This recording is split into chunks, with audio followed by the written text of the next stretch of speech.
तुम उस रब के लाडले हो ना। तुम जानते हो कि वो तुमसे बहुत मोहब्बत करता है, तुम्हें अक्सर मसाइब से बचा लेता है। मगर तुम्हारी एक दुआ है, एक तमन्ना है जो अब तक कबूल नहीं हुई है, जो तुम्हारे दिल से भी जाती नहीं। तो सुनो, वो भी पूरी हो जाएगी। एक नमाज जानते हो ना, वो दुआ पूरी होगी उस लाडली नमाज से। वो लाडली नमाज पढ़ोगे तो तुम्हारी दुआ पूरी हो जाएगी। तुम जानते हो ना वो लाडली नमाज कौन सी है? वो लाडली नमाज तहज्जुद है। तो उसे पढ़ा करो, उसके लिए पढ़ा करो, तो फिर देखना कैसे मौजज़े होते हैं और कैसी दुआएं कबूल हो जाती हैं इंशाअल्लाह अज़्ज़वजल। औज़ुबिल्लाहि मिनश्शैतानिर्रजीम, बिस्मिल्लाहिर्रहमानिर्रहीम। पाकिस्तान से बाहर मेरे जो भी बहन भाई, मेरे जितने फॉलोअर्स और जो भी ये वीडियो देख रहे हैं, उन सबको आपकी बहन का मोहब्बत और मेरा सलाम।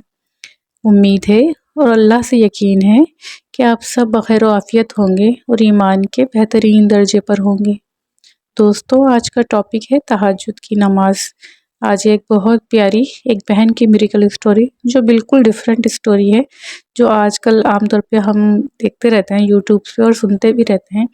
ये स्टोरी बड़ी हटके है और बहुत मेरे दिल को लगी, तो मैंने सोचा ये आपसे भी शेयर करनी चाहिए। दोस्तों, इस स्टोरी में हमें ये सबक मिल रहा है कि तहज्जुद ऐसी चीज़ है कि बाज़-औक़ात कोई चीज़ हमारे लिए बेहतर भी नहीं हो रही होती, लेकिन हम इतनी गिड़गिड़ा के अल्लाह से वो मांग रहे होते हैं, फिर अल्लाह पाक हमें वो चीज़ दे भी देता है और फिर हमें समझा भी देता है कि वो क्यों उस चीज़ को हमसे दूर कर रहा था, और फिर शायद हमें भी वो बात समझ में आ जाती है। आज की स्टोरी की तरफ चलते हैं। आइए उनकी कहानी इन्हीं बहन की ज़बानी सुनते हैं। मैं मेडिकल की स्टूडेंट थी और पढ़ाई में बहुत अच्छी थी। मैं बहुत दिल लगा के पढ़ा करती थी और अपने काम से काम रखा करती थी। मैं कभी भी किसी भी मामले में किसी के साथ इंटरफेयर नहीं किया करती थी। लेकिन एक एग्ज़िबिशन में हमारे कॉलेज के मेरी उस शख्स से मुलाकात हुई। यानी मुलाकात मेरी ना हुई, बस जिस तरह सब जाते हैं इस तरह वो भी आए हुए थे और मैं भी थी। मैंने उस शख्स को देखा और एक अजीब सी मेरे दिल में मोहब्बत की कौंपल फूटी। एक अजीब सी फीलिंग जो इससे पहले कभी ना आई थी। मैं उस शख्स की मोहब्बत में गिरफ्तार हो गई। मुझे उस शख्स का नाम तक ना मालूम था कि वो कौन है और कहाँ से है। इत्तेफाक से वो एग्ज़िबिशन 3 से 4 दिन की थी और हमारे कॉलेज की तरफ से हमने भी पार्टिसिपेट किया हुआ था। इत्तेफाक देखिए कि वो भी 3-4 दिन मुस्तकिल वहाँ आते रहे और मैं भी जाती रही। हमारे कॉलेज के स्टूडेंट्स और कुछ स्टाफ भी वहाँ मौजूद था, वो भी रेगुलर हमारे साथ जाते थे। जब रेगुलर हम लोग मिलते रहे तो थोड़ी बहुत बातचीत भी हो गई, तो पता चला कि वो भी अपने किसी फ्रेंड के साथ वहाँ रेगुलर आ रहे हैं। मेरी हिम्मत ना हुई कि मैं उनसे बात कैसे करूँ। अंदर ही अंदर मोहब्बत में जलना शुरू हो गई। एग्ज़िबिशन ख़त्म हो गई और वो अपनी राह हो गए और मैं अपनी राह। लेकिन ये मोहब्बत मेरे दिल से निकल ना सकी। ये मोहब्बत मुझे तहज्जुद तक ले आई। मैं रो रो के अल्लाह से दुआएं मांगती, उनको मांगती, रो रो के अल्लाह से फरियादें करती। मैंने 5 टाइम की नमाज़ पढ़ना, कुरान पाक पढ़ना, ज़िक्र अस्कार करना, तहज्जुद की नमाज़ तो बाकायदगी से पढ़ना और इतने इन्हमाक और इतनी मोहब्बत से पढ़ना कि मुझे ख़ुद भी आज हैरत होती है कि काश मैं दोबारा उसी तरह नमाज़ पढ़ सकूं तहज्जुद की, जिस गहराई और जिस मोहब्बत से मैं उस टाइम नमाज़ पढ़ा करती थी। दोस्तों, मैंने इतना रो रो के अल्लाह को पुकारा। उस दौरान मुझे बहुत अच्छे अच्छे ख्वाब भी नज़र आते रहे और कभी ऐसा लगता था कि मैं उस शख्स से मिल रही हूँ, उसके पास पहुँच गई हूँ, और कभी ऐसा लगता था कि वो शख्स मुझसे दूर हो रहा है। अजीब सी एक कैफियत थी। इस कैफियत को और इन दुआओं को मांगते हुए तकरीबन 1 साल गुजर गया। 1 साल बाद जिस तरह पहले मीना बाज़ार इस तरह लगा करते थे, फंक्शन वगैरह जो होते थे, इसी तरह एक मीना बाज़ार लगा। मैं भी अपने दोस्तों के साथ गई तो देखा कि वो शख्स भी वहाँ मौजूद था। वो अपने दोस्त के साथ स्टॉल में मौजूद थे। वो तो शायद मुझे ना पहचाने, लेकिन मैं तो पागल हो गई देखने के बाद उन्हें।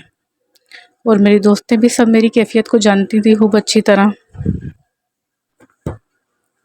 میری دوستوں نے کہا کہ اب یہ موقع بالکل ضائع نہیں کرنا۔ میں نے خود آگے بڑھ کر بات کری ان سے، اور ان سے ان کا موبائل نمبر بھی لے لیا۔ مجھے خود اپنی جرات پہ دوستوں حیرت ہوتی ہے کہ میں اتنی بے باک کیسے ہو گئی تھی۔ میں نے کس طرح آگے بڑھ کے موبائل نمبر لے لیا کسی غیر نامحرم لڑکے سے۔ بہرحال موبائل پہ بات چیت ہونے لگی۔ میں نے ان کو بتایا کہ میں اس طرح آپ کی محبت میں گرفتار ہوں، تو انہیں بڑی حیرت ہوئی، اور وہ تو واقعی مجھے جانتے تک نہ تھے اور بھول بھال گئے تھے کبھی اس طرح ہم ملے بھی تھے۔ لیکن جب میں نے ان کو ساری باتیں یاد دلائیں تو انہیں بھی وہ سب چیزیں یاد آ گئیں۔ بہرحال انہوں نے کہا میں چاہتا ہوں کہ آپ اپنی تصویر مجھے بھیجیں، میرے ذہن میں نہیں آ رہا کہ ہم کیسے اور کہاں ملے تھے۔ میں اتنی بیوقوف اور اتنی پاگل ہو چکی تھی، حالانکہ میں نماز پڑھ رہی تھی، میرا دل بار بار مجھے منع کر رہا تھا کہ یہ کام غلط نہ ہو جائے، لیکن آپ جانتے ہیں نا کہ جب انسان محبت میں پاگل ہوتا ہے تو پھر اسے کچھ سمجھ نہیں آ رہا ہوتا۔ یہی کچھ میرے ساتھ بھی ہوا۔ میں نے اس شخص کو اپنی تصویر بھیج دی۔ کہتے ہیں نا انسان شر کو ایسے مانگتا ہے کہ جیسے خیر، قرآن پاک کے الفاظ ہیں، اور میرے ساتھ بھی کچھ یہی ہوا۔ میں نے اتنا زیادہ اللہ گڑ گڑا کے مانگا کہ اللہ تعالیٰ نے مجھے اس شخص تک پہنچا دیا، لیکن مجھے نہیں معلوم تھا کہ میں محبت کو نہیں، شر کو، ایک بھیڑیا کو اپنی دعاؤں میں مانگ رہی ہوں۔ وہ شخص ایک بھیڑیا تھا، وحشی درندہ، کہ جو کہ لڑکیوں کو بلیک میل کیا کرتا تھا، اپنی خوبصورتی سے لڑکیوں کو متاثر کرتا، محبت کی جال میں پھنساتا اور انہیں بلیک میل کرتا۔ وہ شخص نے مجھے بلیک میل کرنا شروع کر دیا کہ تم مجھ سے ملنے آؤ گی اکیلے میں، تمہاری تصویر میرے پاس ہے، اگر تم نہ آئی تو تمہارے گھر والوں کو تمہاری تصویریں بھیج دوں گا، ایڈٹ کر کے بھیج دوں گا، گندی تصاویر لا کے بھیج دوں گا۔ دوستوں میرے پیروں تلے زمین نکل گئی۔ یہ کیا کیا میں نے اپنے ساتھ؟ اللہ نے میری دعا تو سن لی، میری فریادوں کو رائیگاں نہیں کرا، لیکن یہ کیا ہو گیا میرے ساتھ؟ میں بے انتہا روئی، رو رو کے اللہ سے معافی مانگی کہ یا اللہ تو نے ملایا ہے، تو ہی میری اس شخص سے جان چھڑا دے، میں نے بہت بڑی غلطی کر دی، یا اللہ مجھے معاف کر دے۔ سجدوں میں رو رو کے معافی مانگی کہ میری عزت چوراہے پہ نیلام ہونے کے قریب تھی۔ آپ سوچ سکتے ہیں اس ٹائم ایک لڑکی کی کیا حالت ہوتی ہے اور کیا کیفیت ہوتی ہے۔ بہرحال میرے ایک کزن جو اس ٹائم فرشتہ بن کر آئے، وہ مجھ پہ غصہ تو بہت ہوئے، لیکن انہوں نے میری بے حد مدد کی۔ اس کے دوست اور میرے کزن کے دوست دونوں آپس میں ایک دوسرے کو جانتے تھے، دونوں کے ذریعے کس طرح کانٹیکٹ ہوا، کس طرح میری تصاویر واپس ملی، وہ ایک الگ کہانی ہے۔ لیکن دوستوں اس بات سے مجھے احساس ہوا کہ اللہ نے سب کچھ جانتے ہوئے بھی مجھے اس شخص سے ملوا دیا۔ اگر وہ نہ ملواتا تو میں کہتی کہ میں نے تہجدیں پڑھی ہیں، اللہ دعائیں نہیں سنتا، تہجد کی دعائیں قبول نہیں ہوتی، اور اللہ پاک کا اتنا احسان کہ اللہ پاک نے میری عزت بچاتے مجھے وہاں سے نکال بھی لیا۔ اس مالک کا جتنا شکر ادا کروں کم ہے۔ دوستوں یہ کہانی سننے کے بعد تو میرے بھی رونگٹے کھڑے ہونے لگے۔ بہرحال وہ بہن کہتی ہیں کہ مجھے وہاں سے بچا لیا گیا، اور میں نے اپنے رب کا بے حد شکر ادا کیا، بے حد شکر، اور اللہ سے معافی مانگی کہ مجھے اس طرح ضد نہیں کرنی چاہیے تھی۔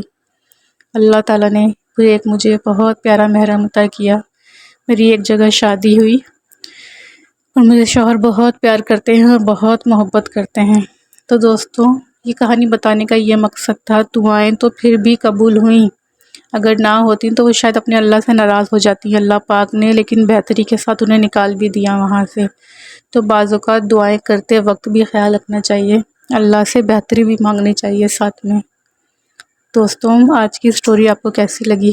امید ہے کہ آپ کو بے حد پسند آئی ہوگی، اور آپ کو موٹیویشن بھی ملی ہوگی کہ انسان کبھی کبھی شر کو بھی خیر کی طرح مانگنے لگتا ہے۔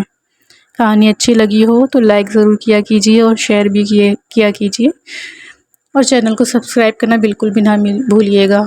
ملتے ہیں اگلی ویڈیو میں، جب تک اپنی آپ ہی کو اجازت دیجیے۔ السلام علیکم ورحمۃ اللہ وبرکاتہ۔